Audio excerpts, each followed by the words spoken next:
when it first came to my attention that Alex Winters had come out from wherever he was hiding to come in and make Destroy All Neighbors, I had to take a look and see exactly what this is. And I was happy to do so. And I was also fascinated about why was it this movie that made Alex Winters come back, and exactly how were they able to get the effects and the makeup and the costume to look this good. That's Alex Winters' character right here. He plays this Eastern European tenant in this apartment to a musician who is trying to complete an album that he's been trying to complete for years, and he's going nowhere fast in his life. And then I realized exactly what this was, and who this character was, and why Alex Winters may have been interested in this film. It's Bill and Ted. This guy may not be a SoCal surfer dude, but he's basically the dude who is trying to make an album, who has been who's been going all over the place for the past decade or so of his life, going nowhere in completing this album, just like Bill and Ted after Bill and Ted 2 into Bill and Ted 3 Face the Music, and they still haven't completed their album.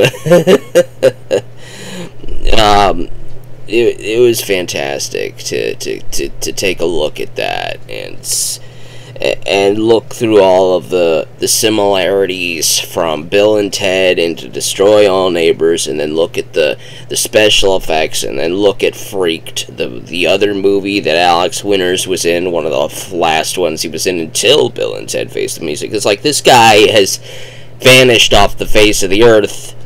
After this, he made cameos here and there, of course. He made cameos as a Bill S. Preston Esquire. He showed up every now and then for that stuff, and cameos and whatnot. But an actual acting role, a big major role in a film, he hasn't done anything after Freaked until Bill and Ted Face the Music. And then after Bill and Ted Face the Music, he was gone again until Destroy All Neighbors. This is a Shudder film, and I'm wondering why, of all films, he chose this one. And then I decided to take a look at the IMDb page, because I was curious about all the amazing effects and makeup and practical use and all that good stuff that this film has. I was wondering who did it, who was part of the major team, and if there was some similarities, and maybe Alex Winters worked with the makeup guy.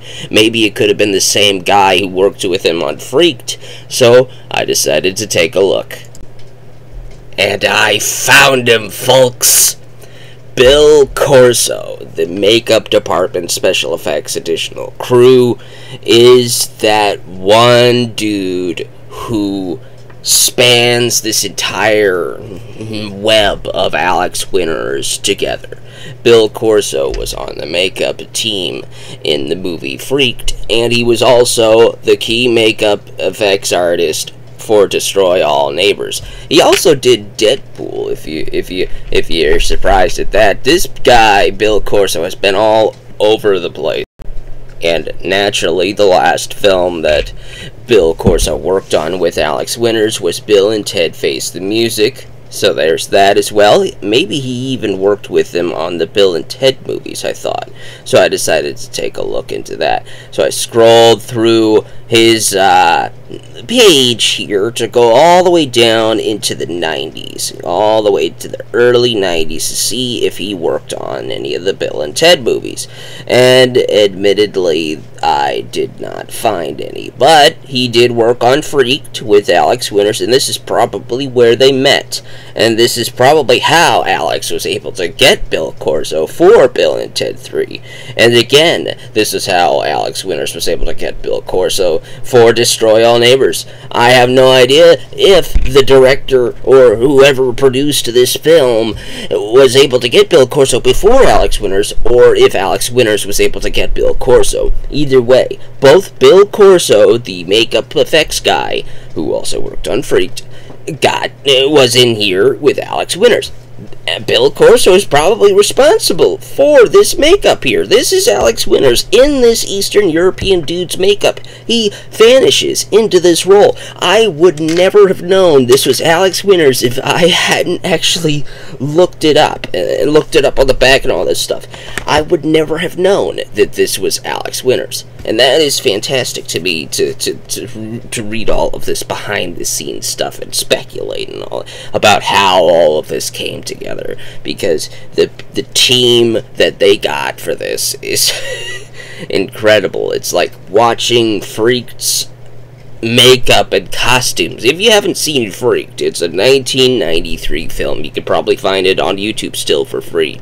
You can watch it and enjoy it because it is fantastic. It's a fantastic little movie with Alex Winters from the Bill and Ted movies, and just you'll lose yourself in enjoying all of the wacky and creepy and maybe even a little bit disgusting special effects and makeup and the costumes. But this is a little bit disgusting effects and costumes as well. But that's that type of stuff that us horror fans love to see. This practical makeup and effects, no CG, just give us good makeup and all that stuff, even if the guy has to sit into a chair for 6 hours every day to get this happening. These actors are dedicated to the role, and they lose themselves in the makeup, and you no longer see their original selves. You see who they turn into. Another good example of that was the guy who played the Penguin, Mr. Colin Farrell, in the Batman movie with Mr. Pattinson. That was another really good transformation. You didn't see Colin Farrell in that film. You saw whoever the Penguin was, and you thought, oh wow, they got this dude to play the Penguin. Well, that's awesome. But wait, that's Colin Farrell? And that's the type of surprise that I really love to see in films. And you'll notice that I haven't really talked too much about the film's plot, because after talking about all of this cool stuff, the plot is probably the weakest part of the film. It is pretty forgettable, but if you're a Bill and Ted fan, if you're a fan of Freaked, if you like the Deadpool movie and you like makeup effects and all this other cool practical stuff, Destroy All Neighbors is for you for that. But the story is basically a dude who tries to make an album and has been procrastinating for the past 10 to 20 years of his life.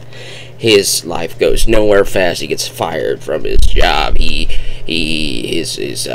fiance leaves him, and he's basically having a terrible time with this neighbor who just moved in that he eventually accidentally kills. The only problem is, they don't stay dead. Alex Winters' character I forget his name, but he ends up dying through an accident, and he didn't stay dead. The head still talked and still followed this dude around, and then he ended up accidentally running over a homeless dude, and the homeless dude didn't die either, so he's back to life. And then his landlady, she ended up getting burned to death by trying to fix a power breaker in the basement, and then she didn't die. And then you learn that all of these people, well, except for him, were all part of a band that this dude idolized when he was younger. And so they all came together and formed a new band. This dude and a bunch of dead people formed a new band, and he completed his album, and then he gets sent to prison because he ended up killing all of these people. Accidentally for this one, and this one was an accident as well, and this one wasn't even his fault, but still, he was sent to prison for holding a record producer dude captive while he used his studio to record his album. So it's funny here and there, but I watched it more for the effects and for learning about Bill Corso and doing the rabbit hole dive with that and learning about the connection this film has with Bill and Ted, Freaked, and even Deadpool, man. Bill Corso, I wonder if Bill Corso was actually the dude who who did the makeup for Ryan Reynolds' burned, a little irradiated face after he has that mutation treatment and all that crap. I wonder if it was Bill Corso who was in charge of that stuff. I don't know. I theorize about these things, and then I look it up and I go like, wow, I was right, or I was close. So who knows? I may be close this time, but I'm not gonna waste too much time looking at a film that's not named Destroy All Neighbors, because that's Deadpool. We may talk about that later. But with this one, we have Alex Winters, we have Bill Corso, and we have a great small little movie here. It's not that long, it really isn't. If you can find this, I definitely give it a look.